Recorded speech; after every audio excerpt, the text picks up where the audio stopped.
You gotta hand it to Loki. When it comes to cheating death, Marvel's God of Mischief is basically unmatched, and even though we saw him get the life choked out of him in a very final way, somehow he's back for his own limited series on Disney+. In this video, we're going to be taking a look back at Loki's history in the MCU. How did he get started? What kind of journey has he been on? And where is he now? Needless to say, spoilers ahead.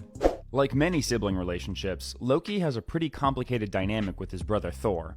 Of course, not all older siblings are the rightful ruler of a kingdom of space gods, and not all younger siblings can transform themselves into snakes and bite their older siblings, but hey, you would if you could, right? In the first Thor, directed by Kenneth Branagh, we can see from the beginning that the sons of Odin have a somewhat tumultuous relationship. You know, it all makes sense now why you favored Thor all these years, because no matter how much you claim to love me, there's real affection between the two princes of Asgard.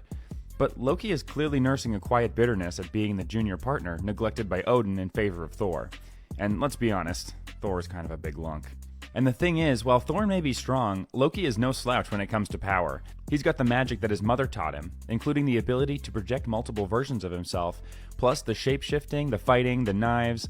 You can see why he might feel underappreciated next to his beer-guzzling, hammer-throwing jock of a brother. No offense, Thor. We love you, man. This simmering resentment tips over into open hostility when Loki discovers a terrible truth. He's actually a frost giant, abandoned by his father as a baby and rescued by Odin during the invasion of Jotunheim, the realm of the giants.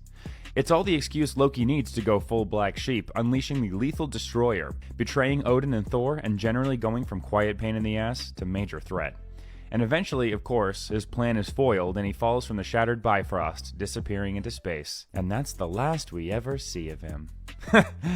Not really. Thor establishes Loki as troubled, arrogant, and powerful. He's kind of a paradox in a way, driven by ego but also by a desperate need for approval from his father and brother, which he knows will never come.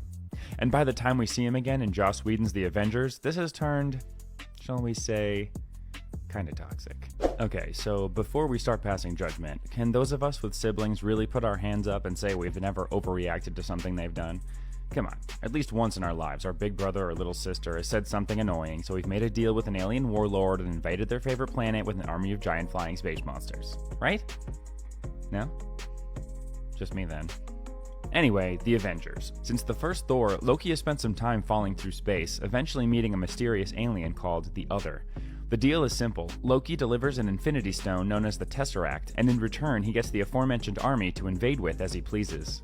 Hey, it's better than falling through space forever, right? Loki's in full-blown supervillain mode in this one, strutting around, murdering people, ordering them to kneel before him like he's General Zod or something. No!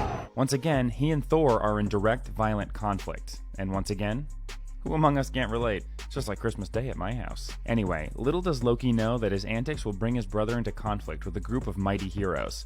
Heroes who will eventually join forces with the power of friendship, calling themselves the Justice League, or something like that. Unforeseen consequences? Love them. Of course, Loki's evil plan is foiled, and he gets his ass pretty comprehensively handed to him by the big green guy.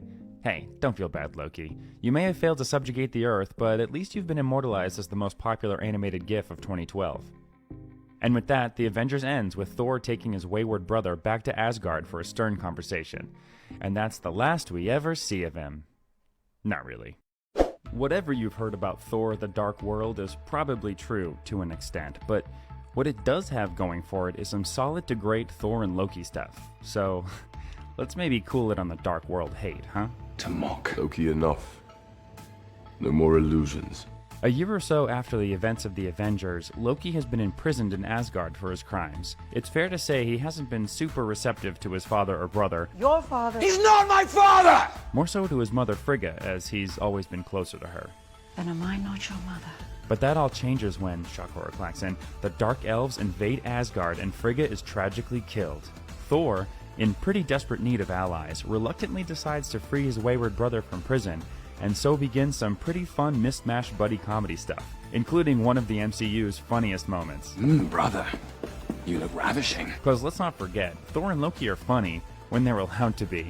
The Shakespearean family drama is all well and good, but it's the bickering people come back for. We then get some neat betrayals that turn out to be fake-outs, culminating in Loki sacrificing his own life to save his brother.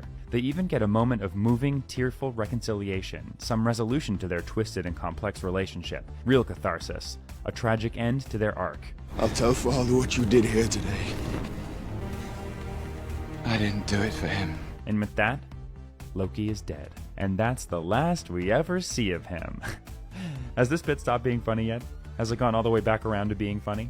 It's so hard to tell. Anyway, that's not the last we ever see of Loki, of course, because the post-credit scene reveals that the little trickster faked his death and is now impersonating Odin. Dastardly, yes, but it's interesting to note that the conversation Loki has with his brother in this scene, while pretending to be their father, is an emotional one. He doesn't try to mess with Thor or belittle him or cause him pain. In a way, it's the most honest the two have ever been with each other. If I were proud of the man my son had become, even that I could not say. It would speak only from my heart. For several years following the events of the Dark World, Loki remains disguised as Odin, ruling Asgard. And he must do an okay job, because by the time we get to Thor Ragnarok, the place hasn't completely fallen apart. Oh shit. Hey, maybe the evil brother made the best ruler. Makes you think.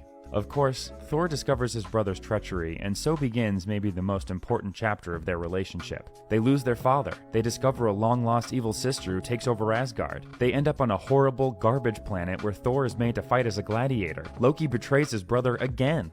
Although, at this point, it's mostly out of self-preservation and habit. And importantly, Thor finally makes peace with the fact that Loki is always going to betray him, which kind of takes the fun out of it for Loki, and means that the only unexpected and perverse thing he can really do is to team up with Thor for real and help him out. Now there's a twist nobody saw coming, especially not Thor. Of course, Thor and Loki joining forces is such a universe-shaking event, it inevitably results in the total destruction of Asgard, and the survivors all jump on a ship and fly off together. Refugees cast to the winds of space, with two warring brothers putting aside their differences to lead them.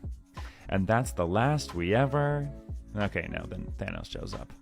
By the time we get to Avengers Infinity War, Loki has been on one hell of a journey.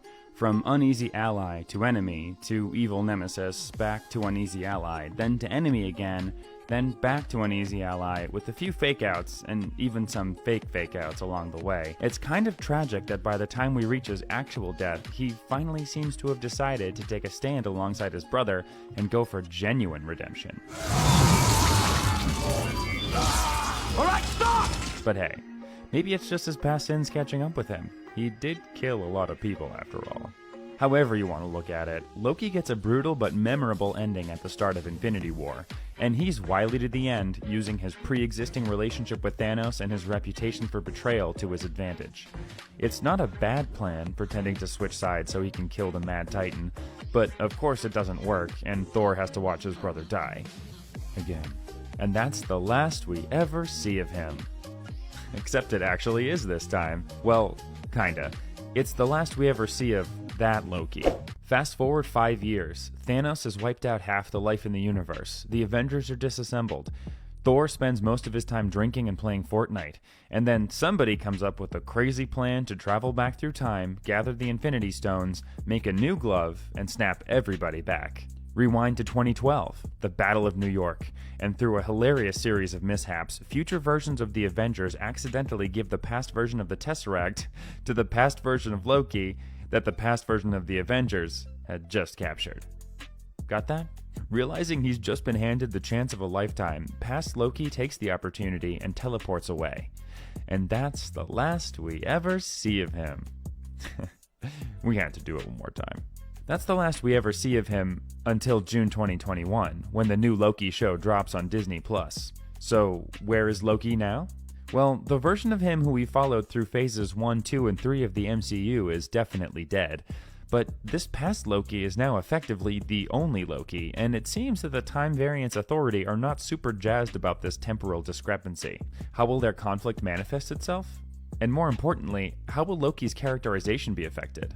This isn't Ragnarok Loki, this is Loki from the Avengers.